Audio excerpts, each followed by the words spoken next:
이번 강의는 창세기 3장 1절에서 20절까지인데요. 에덴 동산에서 쫓겨나기 전까지의 내용이 되겠습니다. 창세기 3장 전체를 읽어보시고 이 강의로 돌아오시면 이해하시는 데 더 많은 도움을 얻으실 수 있으실 건데요. 이번 강의를 통해서 성경에서 말하는 선과 악이 무엇인지 이해하게 되실 것입니다. 창세기 2장에 이 나무에 대한 설명이 나오고 있는데 여호와 하나님이 그 땅에서 보기에 아름답고 먹기에 좋은 나무가 나게 하시니 동산 가운데에는 생명나무와 선악을 알게 하는 나무도 있더니 여호와 하나님이 그 사람에게 명하여 이르시되 동산 각종 나무의 열매는 내가 임의로 먹되 선악을 알게 하는 나무의 열매는 먹지 말라. 내가 먹는 날에는 반드시 죽으리라 하시니라. 창세기 2장에서 동산 중앙에는 생명나무와 선악을 알게 하는 나무 두 그루가 있었다는 정보를 주고 있습니다. 동산 가운데 분명하게 두 그루의 나무가 있었는데요. 그리고 뱀이 이것을 먹도록 유혹했었고요. 선악을 알게 하는 나무만을 먹도록 유혹한 것은 아니었었죠. 동산 모든 나무의 열매를 먹지 말라고 했는지 질문하면서 하와가 오직 하나님께서 선악을 알게 하는 나무를 선택해서 먹게 됩니다. 왜 하와가 이 나무를 선택한 것인지 이 두 나무를 비교해 보면 알 수 있을 것 같은데요. 생명나무에 대해서는 창세기에 자세한 설명이 없습니다. 그저 이름만 나올 뿐이죠. 하지만 선악을 알게 하는 나무는 창세기 2장과 3장에 걸쳐 큰 사건이 벌어지면서 많은 설명이 부과되고 있는데요. 생명나무는 범죄 후 지키도록 하는 데 비해 선악을 알게 하는 나무는 어떻게 되었는지 알지 못합니다. 이에 대한 설명이 나오질 않는데요. 창세기 이외에도 성경에서는 생명나무에 대한 이야기가 제법 등장하지만 선악을 알게 하는 나무는 창세기 이외에 전혀 나오지 않습니다.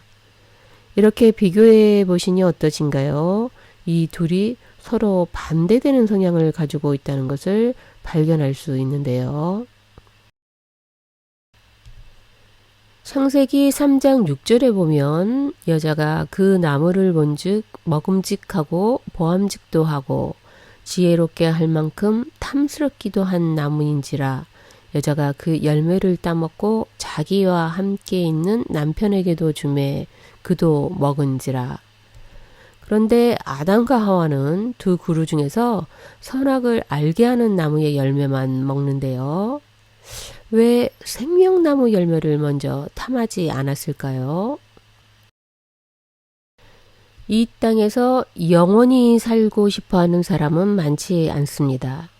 그러나 자신을 높이고자 하는 마음은 끊임없이 늘 우리에게 있죠. 지난 강의에서 말씀드렸지만 예수님의 시험에서 보여주듯이 권위를 가지려고 하는 심리를 사탄은 너무 잘 알고 있는 것이죠. 이처럼 인간은 늘 높은 곳에 있고 싶어 합니다. 결국 하와의 선택은 영원히 사는 것이 아닌 하나님과 같이 되는 쪽을 택한 것이고요. 그리고 이것이 시험에 빠지게 한 것인데요. 결국 죄를 짓게 만든 것입니다. 그런데 선악과를 먹은 것이 죄로 어떤 식으로 연결이 되어 있는 것일까요? 이 부분에 대해 정확하게 알아야 할 것 같습니다. 히브리어로 이 나무의 이름은 에츠 하다프 토브 일라입니다. 예치는 나무라는 것이고요. 나트는 지식, 토브는 선 이런 뜻이고요. 라는 나쁨, 악이 되는 것인데요. 그러니까 이 나무는 좋고 나쁨을 알게 되는 것이라 할 수 있는 것이죠. 영어에서는 더 정확하게 번역이 되었다고 할 수 있는데요. 선과 악이 달린 나무처럼 말하는 것이 아니라 선과 악을 알게 하는 지식의 나무가 더 맞는 것이 되겠고요. 선과 악은 좋고 나쁜 것을 말하고 있는 것입니다. 그렇다면 아담과 하와는 이 나무 열매를 먹음으로 선과 악을 구분할 수 있게 되었다는 것이 되는데, 그런데 왜 이것이 문제가 되는 것일까요? 당연히 선과 악을 구분할 수 있어야 되는 게 맞을 것 같은데요. 전도서 12장 14절이 답을 주고 있는데요. 하나님은 모든 행위와 모든 은밀한 일을 선악간에 심판하시리라. 그러니까 하나님께서 우리의 모든 행위와 은밀한 일까지도 선과 악을 통해 구별하고 판단하신다는 것이 되는데, 이 열매를 먹음으로 인간 자신이 구별하게 되면서 판단하고 평가하는 것이 문제가 되었다는 것이 되죠. 선과 악을 판단하고 재판하는 것은 하나님 손 안에 있는 일이었습니다. 따라서 선악을 알게 하는 나무는 말 그대로 선악을 알게 해주는 것이었는데요. 이 나무의 열매를 따서 먹지 않으면 하나님 말씀에 순종하는 것이 되므로 선이 되는 것이고, 따서 먹으면 불순종으로 인해 악이 되는 것이죠. 그러니까 선과 악은 하나님 말씀에 순종하느냐 불순종하느냐에 있는 것이고요. 이 나무는 말 그대로 선과 악을 알게 해주는 나무였던 것입니다. 그래서 성경에서 말하는 선과 악의 기준은 하나님 말씀에 대해 순종하는 데 있는 것이죠. 열왕기를 읽어보시면서 혹시 이런 점을 느끼지 않으셨는지요? 악한 왕으로 말씀하신 기준이 조금 이상하다는 생각이 없으셨는지요? 이것은 정치를 잘하거나 착한 일을 했는지에 대한 기준이 아니라는 것입니다. 하나님 말씀에 순종했느냐 아니냐에 있는 것이죠. 하나님 말씀에 순종하지 아니한 왕들은 모두 악한 왕으로 분류되는 것입니다. 하나님이 하나님 되심과 인간이 인간됨을 구분할 수 있는 법을 통해 질서를 잡을 수 있습니다. 예를 들어 교통법규가 없다면 무슨 일이 일어날까요? 아마 많은 사고로 인해 엄청난 혼란이 만들어질 것인데요.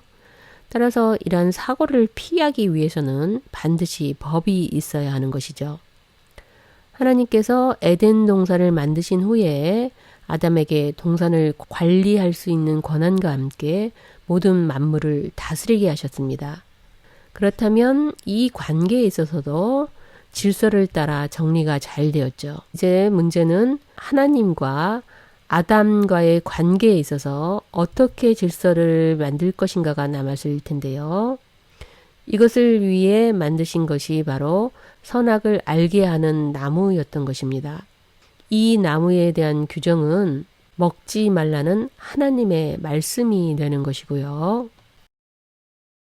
하나님의 말씀은 바로 이렇게 무엇이 옳은지, 즉 선과 악의 규정이 되는 것입니다. 우리는 어떤 일에 있어서 옳은지 그른지에 대한 것을 성경이 가지고 있는 근거에 따르면 되는 것이죠. 하나님의 말씀은 선과 악의 기준이 되는 것이고 무엇이 옳은가를 분별해 주는데요. 또 하나님의 말씀을 경전이라고 말하는데 이것은 캐논에서 유래된 어휘입니다. 이 단어는 그러니까 어떤 길이를 재는 그런 도구로 사용되고 있는 용어에서 온 건데요. 길이를 측정할 도구가 없는 시절에 갈대를 측정기구로 사용했다고 합니다. 4세기경에 교회는 캐논이라는 단어를 하나님의 말씀인 정경에 사용하기 시작했는데요. 그것은 바로 신앙의 척도가 되고 기준이 되는 것이 하나님의 말씀이 되기 때문이죠.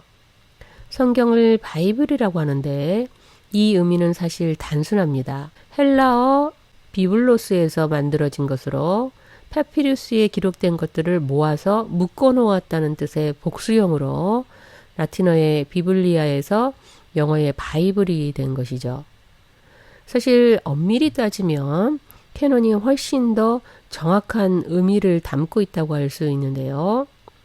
이제 선악을 알게 하는 나무가 가진 의미가 이렇게 확대되고 있다는 것을 충분히 이해하셨을 것 같습니다. 이전에 벌거벗은 상태로 살았다는 것은 가릴 것이 필요 없는 존재였다는 것을 내포하는 것입니다. 그러니까 숨길 것이 없었다는 것이 되는데요. 눈이 밝아지면서 보이지 않았던 것들이 보이기 시작하고 구분해야 할 필요성이 생긴 것입니다. 그러자 자신의 모습 속에서 벌거벗었다는 것도 알게 되는 것이고요. 죄는 보는 데부터 시작됩니다. 하와가 뱀의 유혹을 받아 선악을 알게 하는 지식의 나무를 보았을 때 먹음직하고 보암직하고 탐스럽게 보였습니다.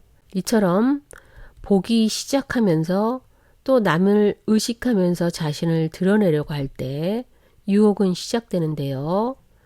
남의 것을 바라보면 탐욕이 생기기 시작하죠. 남의 차, 남의 자식, 남의 남편, 남의 집, 남의 가방, 모든 것이 갖고 싶고 탐하고 싶어지면서 그때부터 사탄의 속임수에 넘어가게 됩니다.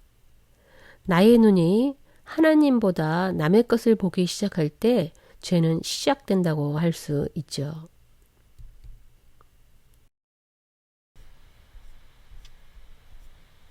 이번에는 생명나무에 관하여 들여다보도록 하겠습니다.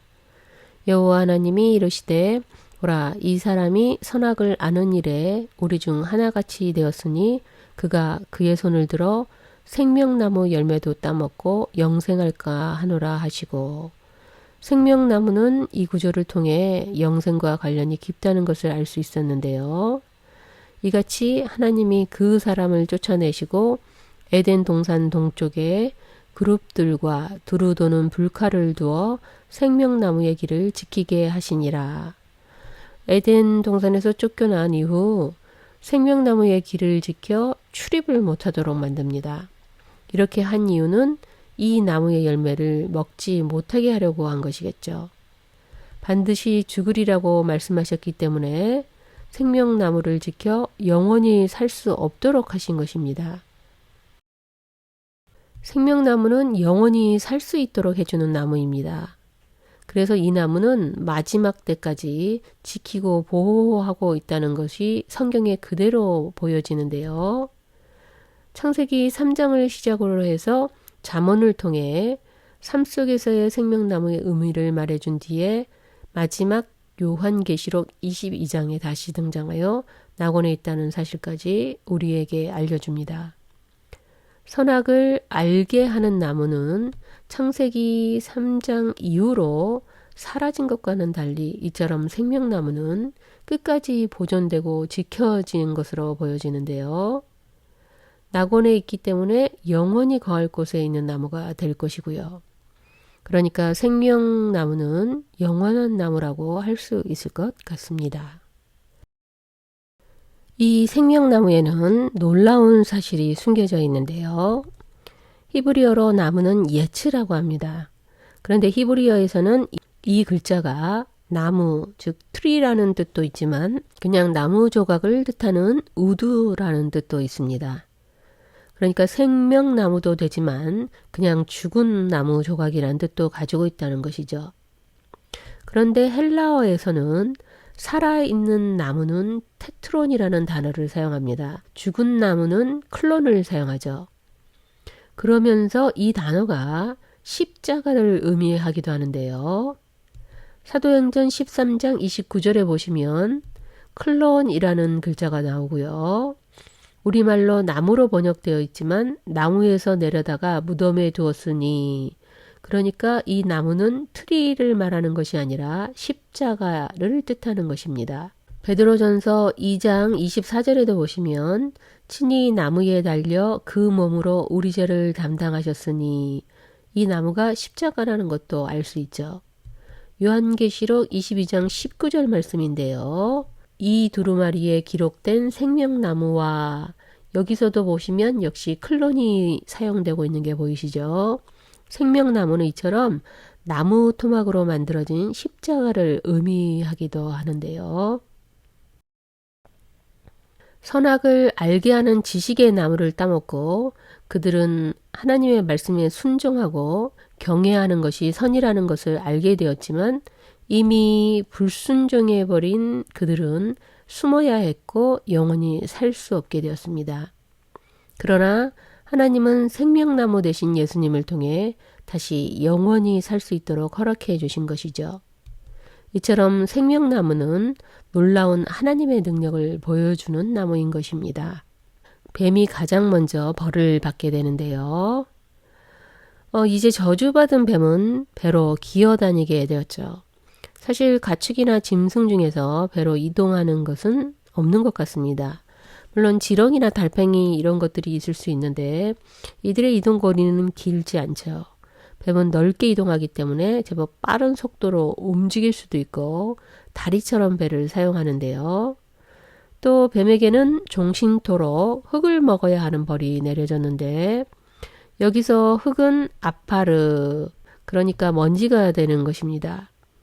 계속해서 뱀이 혀를 낼름거리는 이유는 공기 중에 있는 먼지와 함께 냄새를 맡아서 먹이를 탐지하기 때문이라고 하는데요. 이런 것들은 정말 신기할 따름입니다. 하나님의 말씀이 살아있다는 것을 느끼게 되는 것이죠. 내가 여자와 원수가 되게 하고 내 후손도 여자의 후손과 원수가 되게 하리니 여자의 후손은 내 머리를 상하게 할 것이요 너는 그의 발꿈치를 상하게 할 것이라 하시고, 여기서 원수가 되게 한다는 것은 서로 원한을 가지고 증오하고 적대감을 갖도록 한다는 것을 말합니다. 그러면 뱀은 지금 우리와 원수가 되는 것일까요? 서로 그렇다면 적대감을 가지고 대해야 하는데 그렇지 않은 것 같습니다. 여기서 뱀은 단지 동물로서의 뱀만을 말하지 않습니다. 뱀은 사탄과 마귀를 상징하기도 하는데요. 15절에는 여자와 뱀, 또 여자의 후손과 뱀의 후손까지 계속해서 전쟁은 이어질 것이라고 말해줍니다. 뱀은 사탄을 말하는 거니까 사탄과의 영적 전쟁은 계속될 것이라는 것이고요. 여자의 후손은 머리를 상하게 한다고 말하는데 실제로 뱀을 잡으려면 머리를 공격해야 한다고 합니다. 꼬리나 중간을 잡으면 머리를 이용해서 상대방을 공격하기 때문인데요.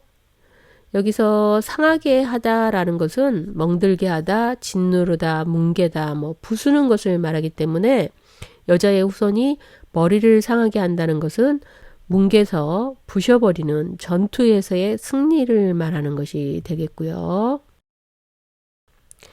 이번에는 여자가 받은 죄의 결과가 될 것 같습니다. 또 여자에게 이르시되 내가 내게 임신하는 고통을 크게 더하리니 내가 수고하고 자식을 낳을 것이며 너는 남편을 원하고 남편은 너를 다스릴 것이니라 하시고, 이렇게 되어 있는 구절 가운데서 임신하는 고통을 크게 더하시리니 이렇게 되어 있다 보니까 왜 임신은 고통이라고 말하면서 출산은 수고하는 정도로 표현했는지 의문이 들 수도 있을 것 같은데요. 사실 임신하는 고통보다 출산의 고통이 더 크기 때문이죠. 이 본문 역시 번역의 실수라고 할 수 있는데 원어로 보면 여러 가지 고통이 있을 것이라고 말하고 나서 임신하는 것, 출산하는 것을 말하기 때문에 임신과 출산을 통해 여러 가지 다양하고 많은 고통이 있을 것이라고 말해주는 것입니다. 아마 이 고통은 아기를 낳아보신 분이라면 잘 아실 것 같은데요. 태어나서 가장 큰 아픔을 겪는 경우가 바로 출산이겠죠. 또한 여자는 남편을 사모하는 것과 남편의 다스림에 있게 된다고 말씀하고 있는데요. 정말 여자는 남편의 사랑을 늘 그리워하고 남편이 잘해주길 바라죠. 이처럼 하나님의 벌은 지금도 변함없이 유효하다는 것이 증명되는 것이라 할 수 있겠고요. 이제 아담에게도 벌이 내려지는데요. 17절에 보시면 땅은 너로 말미암아 저주를 받고 라고 나오고 있죠. 이 부분이 조금 이상한데요. 잘못은 분명히 아담이 했는데 저주는 땅이 받게 됩니다. 아담으로 말미암아 저주를 받는다고 말하고 있기 때문에 아담의 잘못인 것은 분명합니다. 그렇다면 이것을 어떻게 설명할 수 있을까요? 이것은 바로 땅과 인간이 동떨어진 관계가 아니라는 것을 말해주는 것이죠. 땅과 아담과의 관계, 땅과 이스라엘과의 관계, 그리고 땅과 인간과의 관계가 모두 묶여 있는 것인데요. 이제 아담에게는 수고해서 노동을 한 만큼 그 대가로 먹고 살 수 있을 것이라고 말하는데요. 땅을 위해 수고한 만큼 먹을 것을 준다고 말해줍니다. 때론 땅은 인간을 더 힘들게 만드는데 가시덤불과 엉겅퀴를 만들기 때문이죠. 그리고 인간은 흙이기 때문에 흙으로 돌아가게 될 것이라고 말합니다. 여기서 흙은 아파르, 즉 먼지라고 여러 번 말했기 때문에 기억하고 계실 것 같은데요. 인간은 먼지로 만들어진 존재라는 것이죠. 이것은 하나님과 대조시키는 것인데요. 우리는 먼지처럼 사라지는 인생으로 아무것도 가지고 태어나지 않았고 또 아무것도 가지고 가지 못한다는 것입니다. 먼지처럼 왔다가 먼지로 돌아가는 인생이라는 것이죠. 그래서 흙에서 와서 흙으로 돌아간다는 표현을 여기서 사용하고 있고요. 말씀을 요약해 보도록 하겠습니다. 하와가 먼저 따먹은 과일은 선악과가 아니라 선악을 알게 하는 나무라는 것을 알려드렸고요. 성경은 선과 악을 하나님 말씀에 순종하면 선이고 불순종하면 악이라고 한다고 하는 것을 우리가 배웠습니다. 인간은 선과 악을 판단할 수 없는데 이 재판하는 일은 하나님이 하실 수 있는 일이기 때문이죠. 결국 하나님과 같이 되려는 인간의 욕망은 선악을 알게 하는 나무를 먹게 만들었고 이 죄로 말미암아 뱀, 여자, 그리고 아담에게는 벌이 내려지게 되었습니다. 생명나무는 영원한 나무라는 것을 성경을 통해 증명해 보았고요. 인간은 결국 하나님과 같이 되려는 유혹에 넘어가 죄를 범하고 말았습니다. 이것으로 하나님과의 사이에 단절이 일어났지만 생명나무 대신 예수님을 통해 우리는 영원히 살 수 있게 되었죠. 인간의 탐욕은 선악을 알게 하는 나무를 바라보는 데서 시작되었습니다. 따라서 우리는 우리의 눈이 어디를 향하는지 늘 점검해야 하는데요. 탐욕의 눈이 멀지 않도록 해야 하는 것이고요. 에덴 동산 중앙에 두 그루의 나무를 두신 이유는 하나님의 말씀으로 늘 내 자신을 돌아보고 점검하라고 하신 것을 알게 됩니다. 이렇게 해서 창세기 3장에서 보여준 선과 악에 대한 강의를 마무리 짓고 다음 주에는 신라공과 인간과 땅의 관계에 대해서 알려드리도록 하겠습니다. 강의를 들으시느라 수고 많으셨습니다. 그럼 다음 강의에서 또 뵙겠습니다. 안녕히 계십시오.